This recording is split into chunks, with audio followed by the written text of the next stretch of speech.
우리가 살다 보면 주변에 어렵게 사는 사람들이 참 많죠?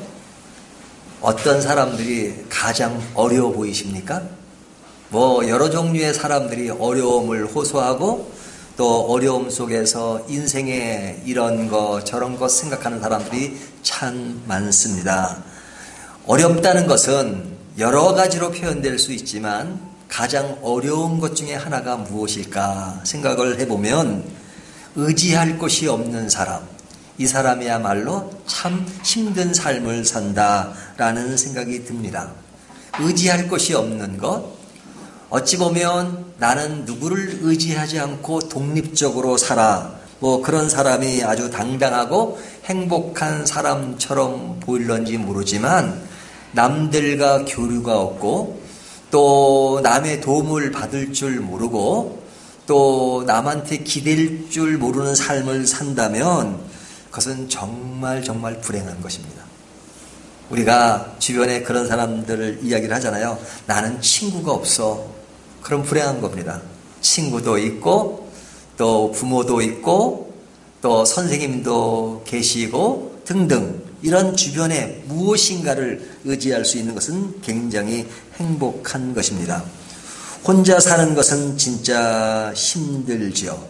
특별히 나이가 들수록 우리가 친구들을 자주 만납니다. 옛날에는 초등학교 동창회, 중학교 동창회, 고등학교 동창 전혀 연락도 없이 살다가 이제 저도 한 60이 넘어가니까 왜 동창회 연락들이 그렇게 많이 와요? 네, 중학교 동창 모임 있다 그리고 고등학교, 대학교 동창 이런 모임들이 옛날보다 많아지고요. 또 친구들끼리 만나면 즐겁습니다. 그 옛날 이야기도 하고 또 서로 수다를 떨면서 재밌는 시간을 보내고 또 그들이 마음으로 이렇게 만나지고 싶은 것들이 더 강해지죠. 왜 그래요? 인간에게는 본능적으로 의지하는 마음이 있기 때문에 그렇습니다. 갈수록 외로워지고 또 나를 상대해 주지 않는 사람들이 많아질 때 또 다른 내가 의지할 부류의 사람이 있다는 것은 우리에게 큰 격려가 되는 것이죠. 그런 의미에서 우리에게 의존할 것이 있다는 것은 우리에게 큰 행복이라고 말할 수 있습니다. 근데 우리가 누구를 의지할 때 그 의지하는 대상이 누구냐에 따라서 우리의 의지의 가치가 확 달라지죠. 의지하는 사람이 사실 큰 영향력도 없고 그 다음에 건전하지도 못하고 건강하지 못한 사람을 내가 의지한다면 우리는 그 의지가 결국은 추한 것으로 그리고 더 어려운 곳으로 나아갈 수밖에 없습니다. 하지만 내가 의지하는 대상이 정말 위대하고 크고 완전하고 하는 대상이라면 우리의 의지는 정말 행복한 것이죠. 그렇다면 우리에게 가장 의지가 되시는 분은 누구십니까? 당연히 하나님이시죠. 우리가 하나님을 의지한다는 것, 그것은 가장 행복한 인생의 길을 가는 것입니다. 여러분은 하나님을 의지하십니까? 그리고 하나님을 의지하는 자입니까?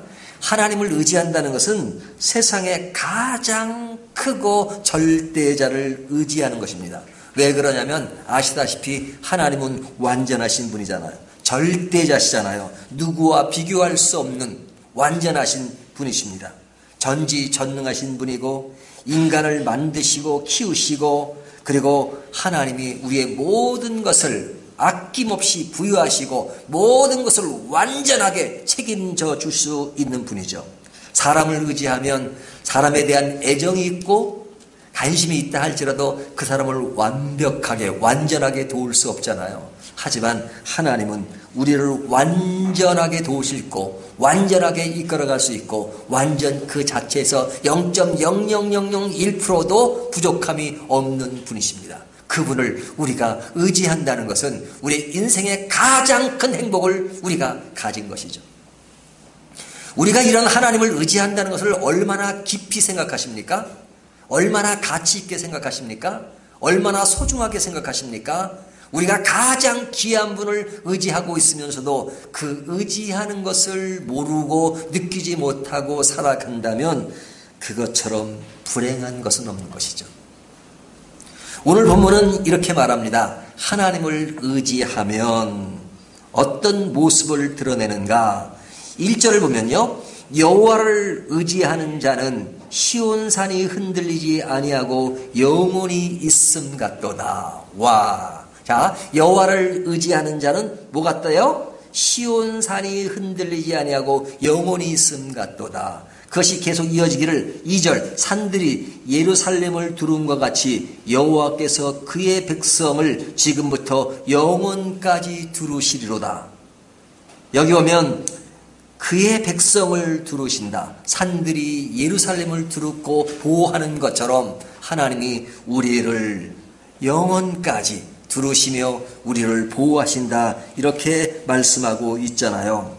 그러니까 이런 하나님의 보호 아래 있기 때문에 우리가 뭘 누릴 수 있어요? 5절을 보면 이렇게 말합니다.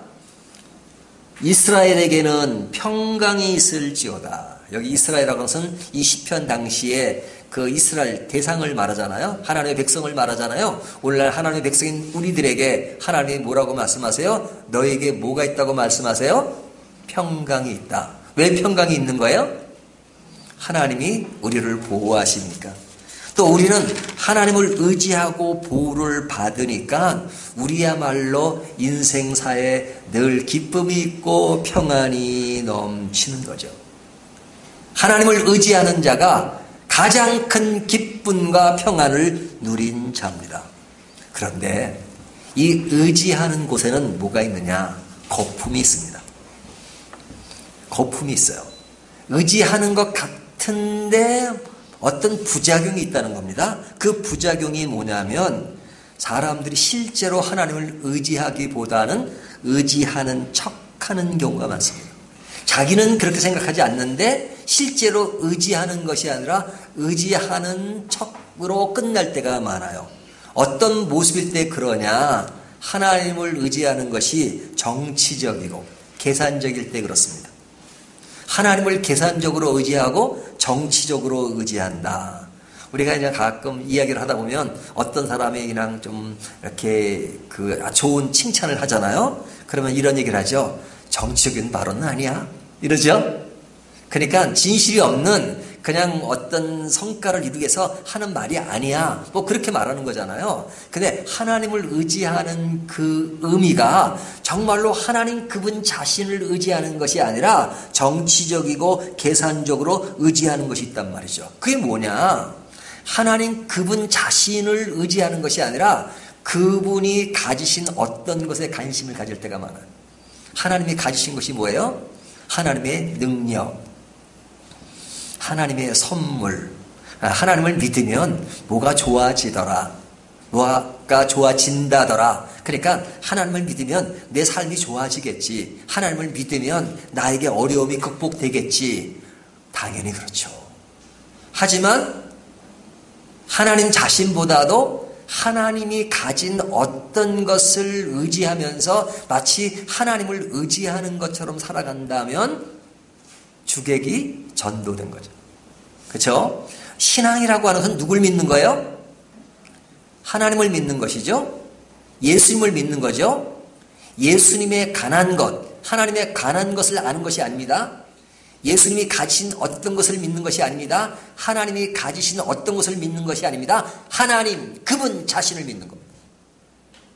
그런데 많은 경우 하나님을 믿는다고 하지만, 예수님을 믿는다고 하지만, 성령님을 믿는다고 하지만 그분들이 가진 곳에 관심이 있고 그분 자신에게는 관심이 없는 경우가 있단 말이죠. 아니요, 그러진 않는데요. 아니, 그렇습니다. 그럴 때가 많습니다. 성경의 인물을 보더라도 그런 경우들이 많아요. 여러분, 예수님이 제자들을 데리고 훈련을 시키면서 3년 생활을 하셨잖아요. 그때 제자들이 진짜 예수님의 어떤 점을 좇고 따라다녔는가? 성경을 자세히 보면요, 예수님을 좋다고 따라다니지만 그 내용 속에 이런 것들이 자꾸 돌출됩니다. 예수님을 통해서 우리가 얻을 수 있는 것이 무엇인가? 그 제자들의 어머니 되시는 분도 치맛바람이 불어서 어떨 때는 예수님께 그냥 아부를 합니다. 위정, 자의정, 선생님이 왕이 되시면 오른쪽에 내 아들을 좀 앉혀주십시오. 자리 하나 주십시오. 그랬잖아요. 그러니까 그 말을 들은 다른 제자들이 또 시샘을 해가지고 아니 저 사람은 왜 이렇게 어머니까지 동원시켜가지고 자리를 넘보고 있는가? 그래가지고 시샘한 내용들이 나오잖아요. 그러니까 제자들이 상당히 예수님이 가지시는 어떤 것, 예수님이 뭐가 되시면 내가 뭐가 될 거라는 것에 더 관심을 가진 부분이 많죠. 그러니까 예수님이 메시아가 되셔서 이 나라를 통치하는 왕이 될 것이라는 생각을 했습니다. 그런데 시간이 가면 갈수록 예수님이 하는 행동이 그쪽으로 가고 있는 것 같지 않아요. 예수님이 하시는 말씀이 인자는 머리 둘 것이 없다. 그런 말을 제자들이 들을 때 어떤 느낌을 받았을까요? 아, 우리 선생님은 참 대단하다. 속으로는 아니 우리 선생님은 참 어떻게 된 거야. 이게 좀 뭔가 좀 진전이 있어야 될 거 아닌가. 지금 우리가 모여지기는 이렇게 소수가 모였지만 이제 자꾸 왕으로 되어지는 그런 과정이 있고 좀 그런 선상에 좀 와야 되는데 지금 시간이 갔는데도 예수님은 왕은커녕 자꾸 이상한 말씀만 하시고 무슨 십자가 얘기를 하시고 죽는다는 얘기를 하시고 그 다음에 인자는 머리 들 것이 없다는 얘기를 하시니까 아니 우리 선생님은 진짜 지금 어디로 가고 계신 거야? 얼마나 많은 실망이 있겠어요? 근데 마지막 그날에 이루어진 일이 뭡니까? 자기 선생님이 군사에게 끌려가고 채찍에 맞고 그리고 십자가를 지는 것을 보고 완전히 제자들은 뒤집어진 거죠. 자기들이 바라던 예수님은 그런 분이 아니셨고 왕으로서 모든 것을 통치하고 우리에게 높은 자리를 주실 분으로 생각했는데 지금 처절하게 십자가에 못 박히시는 예수님을 보고 와 이건 아닌데 그런 생각을 하지 않았겠어요? 그들이 진짜 주님을 의지했던 것은 뭡니까? 진짜 다른 것을 다 뒤로 하고 오직 예수님 그분 자신을 좋아했다면 그분이 십자가를 지든 그분이 부유하든 그분이 왕이든 어떤 것과 상관없이 무조건 주님을 따랐을 것입니다. 하지만 그들이 십자가를 지실 때 다 도망갔던 이유는 뭐예요? 예수님보다는 예수님이 줄 어떤 것에 관심이 많았다는 거죠. 예수님을 의지한 것이 아니라 예수님이 주실 어떤 것을 의지한 것입니다. 그렇다면 그 의지는 뭐예요? 의지가 아니라 이용이죠. 이용. 그분 자신을 의지하는 것이 아니라 그가 가진 것을 의지하는 것. 그런 경우라면 그가 줄 것이 보여지지 않으면 그때는 의지에서 떠나서 도망가는 것이 인간의 속성입니다. 내가 의지하는 포인트가 어디냐에 따라서 그것이 달라지면 다르게 행동한단 말이죠. 내가 진짜 주님을 의지했으면 주님이 어떤 상황이든지 따라갔겠지만 주님이 주신 어떤 것에 관심이 많았기 때문에 그는 그것이 없어지고 그것이 안 된다고 생각할 때 그냥 도망갔던 제자들의 모습을 봅니다. 오늘날 우리들은 안 그런가요? 하나님을 좋아하십니까? 하나님을 의지하십니까? 아니면 하나님이 주신 선물, 하나님이 주신 능력, 하나님이 주신 어떤 것을 더 의지하고 좋아하십니까? 많은 사람들이 하나님을 떠나는 이유 중에 하나가 뭡니까? 히브리서에 나타나는 떠남에 대한 이야기를 많이 하잖아요. 그들이 왜 떠나요? 하나님을 믿으니까 뭔가 좀 달라지고 뭔가 좀 유익이 생기고 뭔가 좀 편안해지고 뭔가 좀 부유해지고 그럴 것 같은데 그러지 않으니까 떠나는 것이잖아요. 그들이 진정 의지하고 바랐던 것은 뭡니까? 하나님 자신이 아니었다는 것이죠.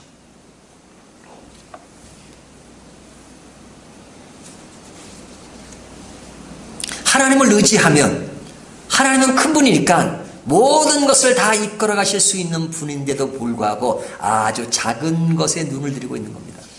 하나님 그분 자신이면 끝나는 것인데 그분 자신의 그 성성을 모르니까 그분이 보여지는 작은 것에 애착을 해요. 그것을 기대하고 그것을 의지해요. 그것을 의지하니까 하나님의 보호를 의심하는 겁니다. 하나님의 보호. 오늘 본문에 보면 하나님이 우리를 두르신다, 보호하신다 그러잖아요. 근데 보호하시는 건 끝이에요. 더 이상 이야기할 필요 없어요. 천지를 창조하시고 모든 것이 되시는 그분이 우리를 보호한다. 그러면 끝이죠. That's all. 끝이죠. 뭘 다른 걸 바랍니까? 하지만 생활 가운데 하나님이 나를 보호하신다 그러는데 나를 보호하지 않는 것 같으니까 그냥 하나님을 의심하기 시작합니다. 하나님이 나를 다 책임져 주신다고 하는데 책임져 주시는 것 같지 않아요. 그러니까 뭐가 생겨요? 의심이 생긴단 말이죠. 하나님보다는 내가 가진 것, 내가 속해 있는 것, 내 삶의 환경이 하나님보다 더 크게 느껴지기 때문에 하나님이 목적이 아니라 하나님이 수단이 될 때가 참 많습니다.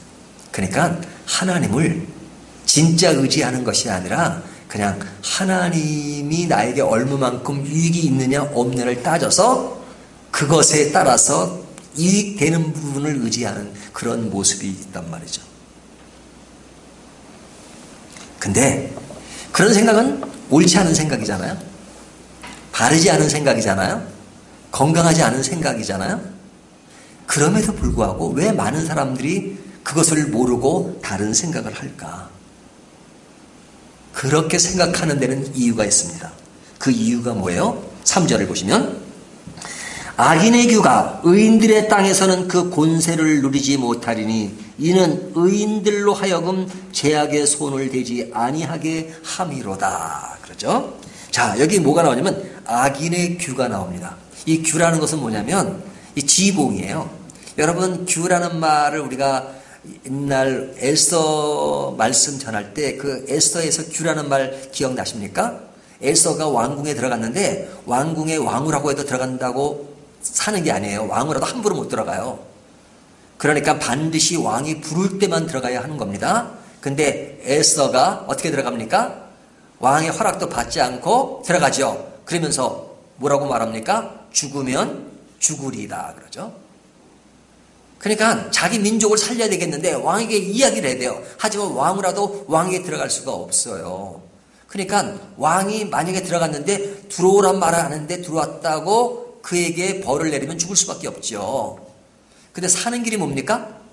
딱 왕과 들어왔을 때 왕이 규를 딱 내주면 허락을 하는 겁니다. 근데 그 에스더에 보면 왕후 에스더가 들어갈 때 왕이 규를 내줬다는 말씀이 있잖아요. 이 규라는 것은 굉장히 큰 의미를 담고 있는 겁니다. 지휘봉 이렇게 말할 수 있지만 그것이 상징하는 권력, 권세 이런 것들이 있잖아요.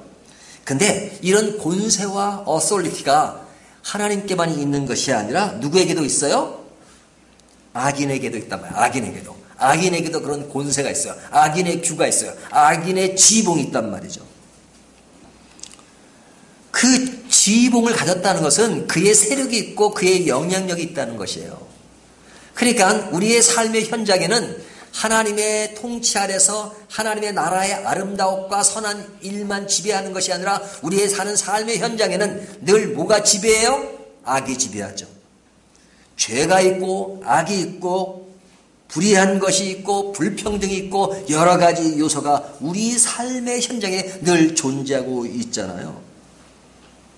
그러니까 이 세상은 의인이 지배하고 의인이 통치하는 나라가 아닙니다. 악인이 여전히 존재해서 악인이 득세하고 악인이 부를 누리고 악인이 힘을 가지고 누리는 경우가 많아요. 그래서 시편 73편의 아삽이라는 사람은 뭘 했어요? 세상에 돌아가는 일을 보고 미끄러질 뻔했다 그러잖아요. 아니 나는 하나님을 믿는데 왜 나의 인생에는 이런 시련과 고통이 많은가? 믿지 않는 사람들을 보니까 그들은 죽을 때도 고통이 없고 그들은 소원하는 보다 더 많은 부가 많아지고 그런데 나의 인생에는 늘 초라함과 연약함과 나약함과 건강하지 못함과 그리고 슬픔과 고독이 지배하는데 왜 믿지 않는 사람들에게는 다른 현상이 나타난가? 그들을 보니까 더 좋아 보이고 더 부유해 보이고 더 좋아 보이는데 왜 나는 그럴까? 그래서 그런 것을 보면서 아삽은 뭐라 그래요? 미끄러질 뻔했다 그러잖아. 여러분, 우리의 사회 현장, 삶의 현장이 그러지 않습니까? 진실대로 살아가고 바른 대로 살아간다면 그것을 용납하고 그것을 인정하고 이 사람은 진실되게 살아가니까 괜찮다 이렇게 인정을 다 해주나요?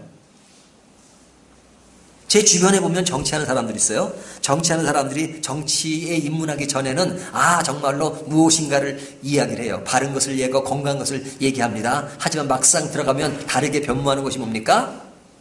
그렇게 하니까 안 되더라. 통하지 않더라. 순수함만 가지고 통하지 않더라.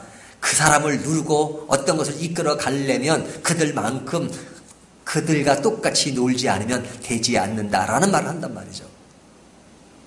그것은 정치인들의 이야기뿐 아니라 우리 크리스찬도 이 세상을 살면서 뭐라고 얘기한 줄 아십니까?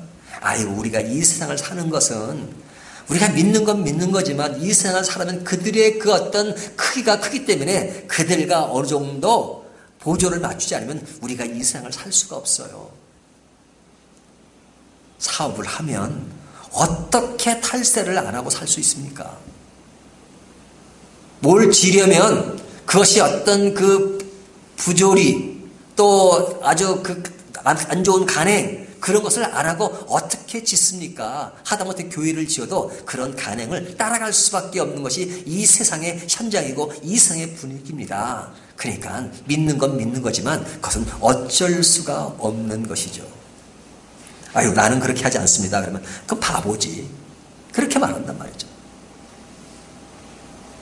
하나님이 말씀하시는 원칙대로 살아가려면요, 바보 소리 듣습니다. 어리석다고 합니다. 지혜롭지 못하다 그래요. 여러분, 그게 뭐예요?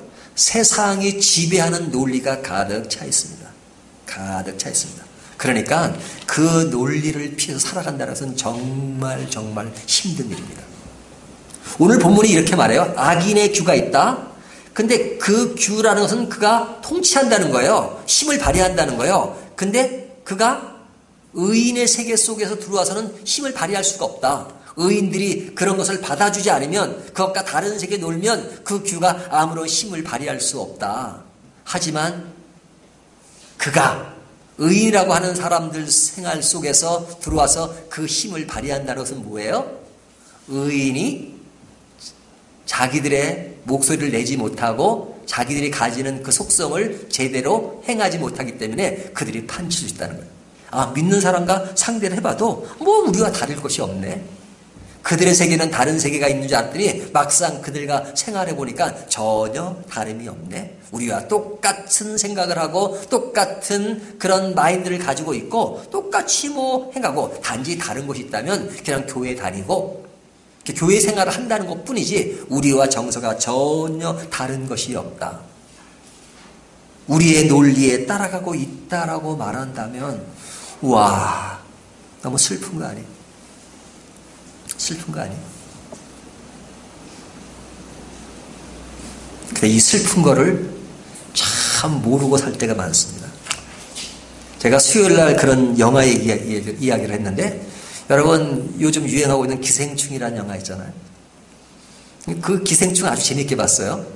근데 뭐가 재밌냐면 일반 영화랑 조금 다른 측면이 있더라고요. 가난한 자와 부한 자의 그 관계를 이렇게 설명하고 있는데요. 이 두 관계를 설명할 때는 이 두 사람과의 갈등을 그려요. 갈등. 근데 그 영화는 갈등을 별로 그리지 않아요.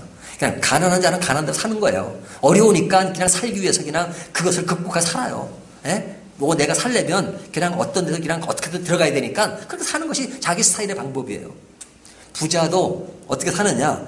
자기가 부유하게 사니까 사는 걸 사는 거예요. 누구한테 피해를 주지도 않고 또 필요하면 또 돈 주고 사람을 사기도 하고 그냥 평범하게 살아요. 그냥 이 가난한 자를 무시하거나 그러지도 않아요. 그냥 자기 인생길은 자기의 길을 가요. 그리고 내가 있는 만큼 누리면 된다. 그렇게 살아요. 그 영화는 그래요. 갈등을 그리지 않아요. 근데 재밌는 것은 그 영화에 그 부자가 사는 집안에 지하가 있어요. 지하. 그 지하에서 굉장히 위험한 일이 벌어지고 있는 겁니다. 결국은 그 위험한 일로 인하여 그 집 주인이 죽게 돼요. 하지만 그 죽게 되는 사건까지 그 지하에서 일어나는 일들을 전혀 몰라요. 인식도 못해요. 왜 깡깡 꽁꽁 묶여 있는 것이니까. 가난한 자가 사는 건 그래도 지하 반지하니까 창문이라도 있고 그 앞에서 오줌 싸는 사람의 모습도 보지만 여기는 완전히 잠겨가지고 아무도 볼 수 없는 것, 느낄 수 없는 그런 세계예요. 부자가 그런 것을 모르니까 그런 세계가 없는 줄 알죠. 자기는 평온하게 사니까 그냥 평온하게 사나보다. 하지만 그 영화가 보여주는 것은 그들이 외적으로는 평온하게 해서 그 내면의 위협이 도사리고 있다라는 것을 보여주는 겁니다. 여러분, 우리가 평안하게 예수 믿고 평안하게 신앙생활하니까 우리에게 no problem, 아무런 문제가 없는 것처럼 생각되십니까? 아닙니다. 문제가 있을 수 있어요. 하나님을 진짜 의지하는 것이 아니고 하나님을 의지하는 것이 아니라 하나님의 어떤 것에 의지하고 내가 중심이 되고 그런 것에 따라가는 거품에 의지라면 우리는 그 숨은 것들을 모르고 사는 것입니다. 숨은 것이 잠재되어 있는 것을 모르고 사는 것이란 말이죠. 우리가 악인의 규가 있다 할지라도 그것과 다른 세계에 산다면 그들은 힘을 발휘하지 못할 겁니다. 하지만 여기 보면 의인이라고 하는 사람들이 어떤 모습이냐. 5절 자기의 굳은 길을 치우치는 자들은 여호와께서 죄를 범하는 자들과 함께 다니게 하시리로다. 자기의 굽은 길, 옳지 않은 그런 고든 길이 아닌 굳은 길이 있단 말이죠. 근데 그들은 누가 어울려요? 같은 사람끼리 어울려요. 그러니까 그것이 더 확산되잖아요. 근데 믿음을 가졌다는 신앙생활을 한다는 사람끼리 굳은 길을 가고 그것에 동조가 돼버리면 그들은 그 길을 같이 가면서도 그것이 잘못된 길이라는 것을 모를 때가 있잖아요. 여러분, 그런 길을 가면 모든 세상이 달리 보입니다. 달리 보입니다. 하나님이 인간을 처음 창조하실 때 창조된 사람 이름이 어떻게 됩니까? 아담과 하와. 아담과 하와. 그리고 그들에게 이름을 짓게 했잖아요. 동물을 이름 짓게 하잖아요. 제가 가족 얘기지만 요즘 세대는 좀 다른 세대라는 걸 느끼는데 저는 큰애를 낳을 때 저희 아버지한테 이름을 져달라고 이렇게 했더니 영학이라고 졌어요. 근데 쟤네들이 애를 갖고더니 하는 얘기가 뭐냐면 애 이름을 졌대요. 그래서 벌써 이름을 졌느냐 그랬더니 요즘은 태명이라는 것이 있대. 태명. 그러니까 아기를 낳기 전에 이름. 아기를 낳은 이름이 있고 아기를 낳기 전에 이름이 있대요. 그 이름이 뭐냐 그랬더니 고민을 하다가 밝은 교회에 나와서 애를 가졌으니까 그 태명이 밝은이래요. 밝은이. 그래서 저희 카톡에 밝은이 잘 있냐 뭐 이렇게 얘기를 하는데 요즘 그 이름이 나오는데 자 창세기 때도 이름이 있었습니다. 예? 아담과 하와가 있었습니다. 근데 이들이 선악과를 따먹기 전까지는 제대로 살았잖아요. 근데 그들을 유혹한 것이 있었죠. 뱀이 유혹했잖아요. 선악과에 대해서. 그냥 선악과를 하나님이 따먹지 말라 그러니까 뱀이 와서 하는 말이 그것은 너희들이 하나님처럼 될까봐 그러는 거야. 그러니까 괜찮아. 너희가 진짜 따먹으면 하나님처럼 될 거야. 이렇게 유혹을 하잖아요. 자, 그런 말을 듣고 아담이 또 하와가 그 나무를 봤을 때 뭐라고 표현하죠? 먹음직도 하고 보암직도 하고 탐스러울 만큼 아주 좋았다 그래요. 옛날에는 관심조차가 없었어요. 그것은. 그렇죠? 뭐 하나님이 하지 말라면 안 하면 되는 것이니까. 하지만 다른 마음이 생기니까 죄의 마음이 생기니까 그것이 어떻게 보여? 하나님이 저런 것이 있었으니까 우리를 못 먹게 하셨구나. 그런 눈으로 선악과를 바라보니까 먹음직도 하고 보암직도 하고 그러잖아요. 여러분, 죄라는 것은 나쁜 것입니다. 하지만 죄라고 하는 것은 짜릿한 것이에요. 사람들이 죄를 싫어하고 죄가 싫으면 죄 안 짓죠. 죄를 짓는 것은 사실은 짜릿합니다.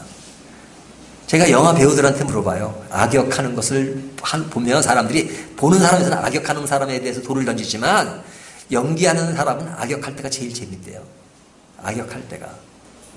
왜? 인간이 경험하지 못하는 그 세계보다 더 깊은 악을 실제 연출을 통해서 연기를 통해서 하면요 아주 짜릿하대. 스트레스 해소 만점이라는 거예요. 인간의 죄성이 있는 겁니다. 그러니까 악인의 규가 있는데 그 규가 지배하는 그 세계에 들어가서 그들과 함께 동조되고 놀면요, 어떻습니까? 짜릿합니다. 우리가 믿는 자에게 기쁨이 있고 한의가 있고 하지만 믿지 않는 사람들의 세계에 한의가 있고 기쁨이 있습니다. 순간적이긴 하지만요. 마약을 먹으면 마약을 먹는 순간에 느끼는 그 감정이 있으니까 마약을 또 하는 거잖아요. 중독되면서. 하지만 마약을 먹는 순간에 느끼는 그것이 있으니까 마약을 하는 겁니다. 죄라는 것은 그런 것입니다. 우리가 그런 죄에 대한 것을 늘 유혹을 받아요. 하나님의 보호 아래 있는 것이 왜 그렇습니까? 하나님의 보호가 어떤 유혹과 위기가 없으면 보호할 필요가 없는 거죠. 그래서 오늘 말씀은 이렇게 말합니까? 4절, 여호와여 선한 자들과 마음이 정직한 자들에게 선대하소서. 이 이야기는 뭐냐면 그 길에 들어서지 않도록, 악한 길에 들어서지 않도록 나는 이런 다짐을 하겠다는 의인의 고백이란 말이죠.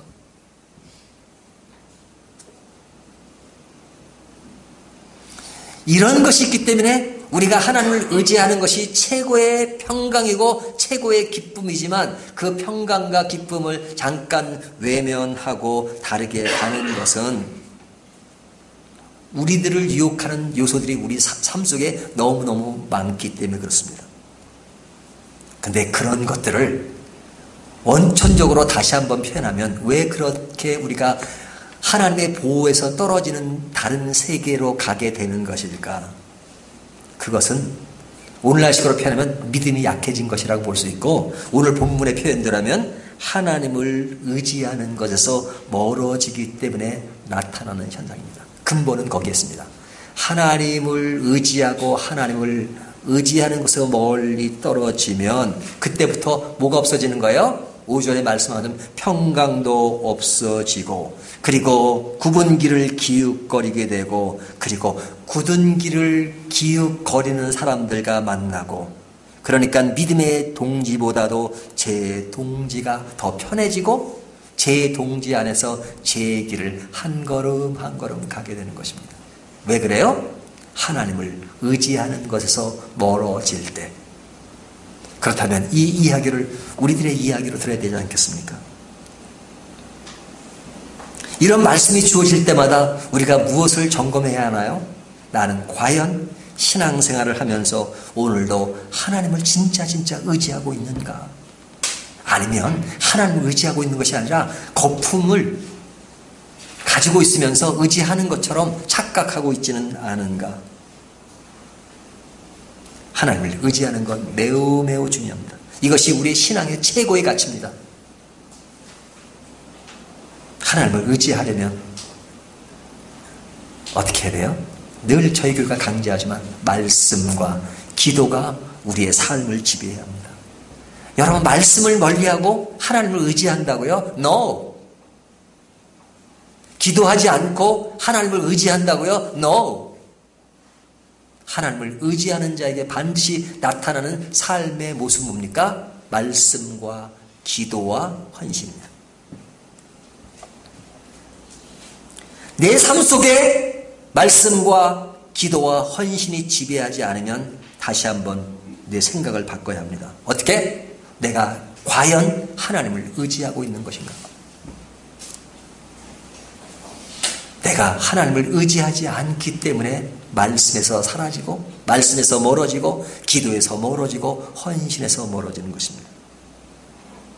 여러분, 이 시가 어떤 시인 줄 아십니까? 앞에 보면 표제가 있죠. 성전에 올라가는 노래 그러잖아요. 성전에 올라가는 노래. 성전에 올라가면서 부른, 성전에서 부른 노래입니다. 성전에서 부른 노래가 뭡니까? 하나님을 바라보는 거잖아요. 하나님을 다시 생각하는 거잖아요. 하나님을 다시 인식하는 거잖아요. 그러면서 이렇게 고백하는 겁니다. 하나님을 의지하는 자는 하나님 우리를 절대적으로 보호하십니다. 그런 자에게 평강이 있습니다. 그러니까 나를 선대하사 내가 제 길에 빠지지 않고 고든 길을 가게 해주십시오. 나는 어느 때인지 하나님을 바라보고 성전에 있겠나이다. 여러분이 성전에 있는 것이 무엇입니까? 하나님을 늘 만나고 하나님의 임재를 느끼는 삶.